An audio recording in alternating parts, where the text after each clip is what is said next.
What else are you going to do? Right. How many more tests can you do before you're just kind of like, you just got to publish?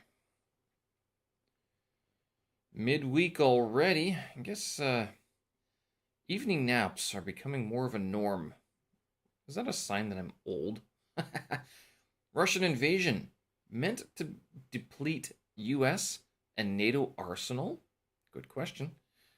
Don't need writers, but if you want to push a narrative, how else would you do that? Add revenue? Net zero doesn't mean there won't be pollution or extra heat in the future. And if you want a good workout, stand on a bunch of towels. What an odd segue. Wednesday, October 12th, 2022. I'm Steven Sersky. And I was reading quite a few news articles today published by the Wall Street Journal. Got me thinking about this, again, back to this Russian invasion of Ukraine, but also some of the repercussions of things that could happen as a result. And there's criticism so far of Russia's criticism and boasting and everything of Russia's failure to take Kiev and to take Ukraine in short order. But if you recall that there was this guy on Lex Friedman saying that Lex Friedman's podcast, saying that there was Russia seems to be playing the long game. So this article I was reading today is about BAE, which is a British military or arms manufacturer, and the U.S. Army potentially restarting the howitzer M777. This article struck me. I mean, when I first saw the headline, I thought that the BAE and the U.S. Military were going to manufacture these things in Ukraine, because I've been saying that, if Ukraine wants to be at all sort of an independent nation, sovereign nation, protect its freedom and everything, it's got to start manufacturing its own arms. I thought that's what they're going to do, that these things were manufactured there. No, that's not it at all. It's that the U.S. military that owns the contracts or the rights to foreign sales. So the U.S. government must approve any foreign sales. U.S. Army runs the weapons program, but the company is the contractor that makes these things. So these howitzer M777s have been deployed in Ukraine, have been sent to Ukraine, and have, as this article says, seen quite a bit of success. This whole article is very jarring, not because they're restarting the manufacture of these things, but because it talks about this whole war in a very financial way. And a couple days ago, I was going on about how people, if you think this is a proxy war between the U.S. and Russia, you're wrong, and I still believe that.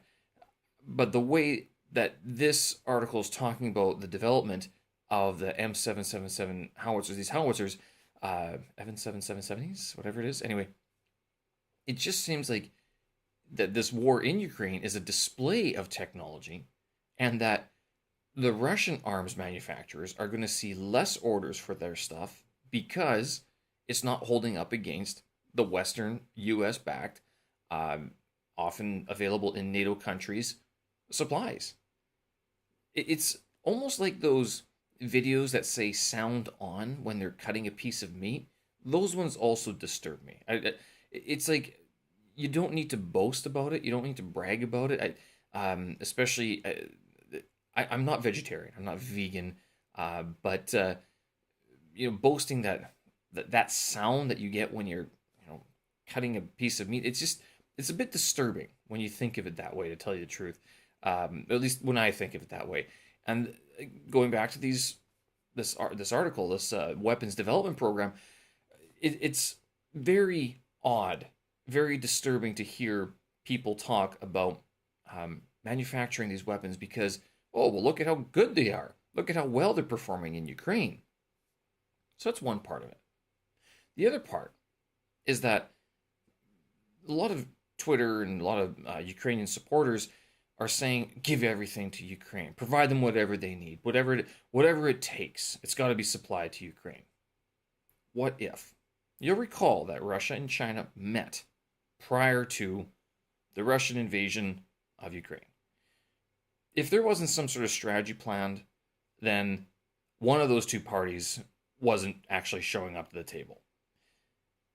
This article points out the simple fact that for every bullet fired, every missile fired, and every weapon deployed in Ukraine that's sent there from another country, be it a NATO allied country, another friendly country, or the US itself, even Canada, is one more weapon out of their stockpiles. Again, going back to that comment about if Russia is playing the long game and Russia is manufacturing its own weapons, its own artillery, if it's going through its old equipment, its old supplies, does that mean that they are developing new stuff? Maybe, we don't know. But what if the goal, one of the ideas, was to slowly bleed the Western military system of its weapons, of its weaponry, put them all in a concentrated place in Ukraine, and dare we believe that a nuke go nuclear, take out a bunch of that stuff, all of a sudden, not only is there a hole in Ukraine, and slava Bohu, that doesn't happen, but now all of a sudden the Western world sees a massive dent in its arms stockpile. Russia doesn't have much more, but maybe Russian allies all of a sudden come to its defense. Yeah, all of a sudden they have orders or military equipment that's available for use for Russians to use in Ukraine or elsewhere. So it's a little bit, this article, again, disturbing to read about how these military systems, these arms and these supplies and stuff like that are being viewed in the light of their effectiveness in the battlefield. When you can see these videos of people getting injured, maimed, killed, and everything, and on both sides. To read an article like this, it is, to me, it is disturbing. Maybe that's a good thing. It shows a little bit of humanity. At the same time, I can't help it. At the very end of the article, it says, every munition that's sent from either NATO or the United States or another ally of Ukraine is one less munition in their stockpile, which means how fast can they replenish those stocks if another war to break out, if another skirmish, if another battle were to break out somewhere else. You have the European theater. Could there be another theater somewhere else? That's sort of what this article is pointing at.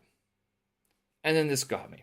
I was listening to this article, The New Energy Order, and this was published on, let me just verify the actual title, The New Energy Order. Yeah, this was published on Foreign Affairs. And this one talked about how the United States, in particular, has to rejig its energy dependence, not just in terms of oil and stuff like that, but in terms of everything like solar. It has to start really taking further steps, not for climate change, for in terms of energy dependence, energy use, and energy manufacturing.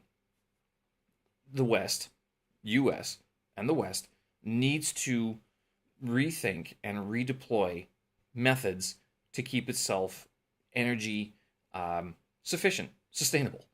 If it doesn't do that, it's going to happen, where Russia was supplying 47% of Germany's energy needs. That is not something they want. Keep in mind, a couple of weeks ago, I was talking about this move to solar.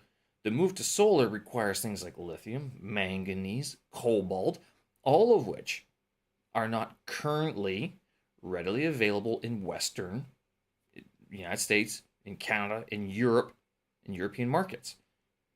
If they were to shift dependence to solar, one of the biggest developers of solar technology is China. If that switch from energy, from fossil fuels to solar or to renewables happens and it requires technology that's manufactured in China or processed in China, then they have literally just shifted from Imagine Europe depending on Russia. Now all of a sudden the U.S. is dependent on China for its energy needs.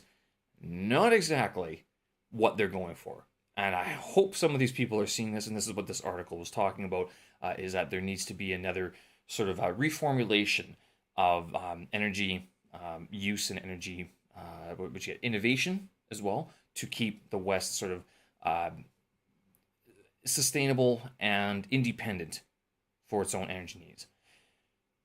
Two things about this. Number one, remember Trump when he was in office? This whole thing, and I was, even back then I was saying that the media hated the guy. He was a New Yorker. He wasn't a politician. He was a business guy. He was a former media starlet, star, whatever, attention grabber. The Western United States media hated the guy, and they went to town just trying to rip him apart. What if, in the modern age especially, it has gotten easier, if you didn't like somebody and you want to create a media attack on somebody, how would you do it? You might say, well, you pay some people. But that's almost too obvious, especially nowadays. The media isn't that closed off. We'd like to think that there's, the big mainstream media, the big 5M, M5M or whatever it is, mainstream media that is controlling everything. And to an extent that's very true. And I haven't heard anybody else talk about this. But it's not, is it the writers? Is it the media who are going for clicks and everything? Okay, but let's follow that. If they're going for the clicks and the eyeballs and the ads, ad revenues and the ad generations and stuff like that, does that mean, if we know that Twitter and places like that are full of bots, and if ad revenue is dependent on eyeballs, on click-through rates and stuff like that, and ad payments and stuff, does that mean if someone was so inclined, they could create a bot army that could access websites that display or contain targeted keywords, which then raise the value of those keywords in ad costs, therefore raising both the revenues and the profits of the ad sellers, and increasing the impressions and the potential eyeballs that these media companies are attracting? What I'm saying is, someone publishes a blog post, they put some word in there that another player around the world says, I'd like to target that word and make it go viral, make it trend. That other player around the world creates a bot network that hits that page, and it seems as if that page is getting a lot of attention. As a result, the ads on that page go up in price. Ad sellers are happy. Ad buyers might not be so, are also happy because they're seeing a return on their investment, but are they seeing any more order flow? No one's talked about that. Order flow through these ads, these clicks. So the media is whoever published the blog post, not the writer, but the company sponsor. And then by company sponsor, I mean like the brand name hosting that blog post. The writing monkey gets his hourly wage, as they do, or some annual salary, whatever. But their blog post goes viral because these bots are hitting the page, raising the ad price, raising the impression, is it raising the click-through rate on the ads? No information on that. No information on the sales. Which ones are being sold? Do people even care? Could someone program a botnet that would then push whatever targeted keywords they want to the fore just using a computer? They don't need to pay the writer. The writer gets paid because, I wrote an article that went viral. I wrote a blog post for the whatever Times, Small Town USA Times. It went viral. I have this many impressions. I have this many followers. How many of them are real?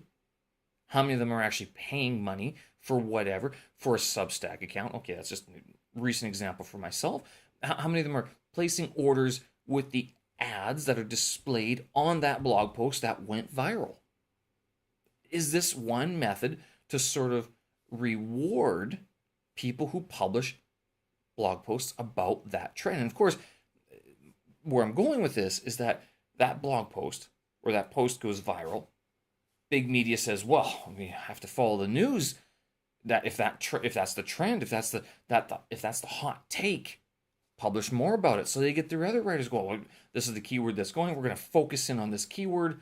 All of a sudden you got another writer, 5 writers on it, 10 writers. You got 10, 15, 20, 100 writers across all the major media outlets, because they're not going to lose a big story because of what? I mean, they're not going to fall behind the other mainstream media just because, oh, well, we don't believe the numbers. If they see the numbers, that they see the hits on the website, they're going to publish an article anyway.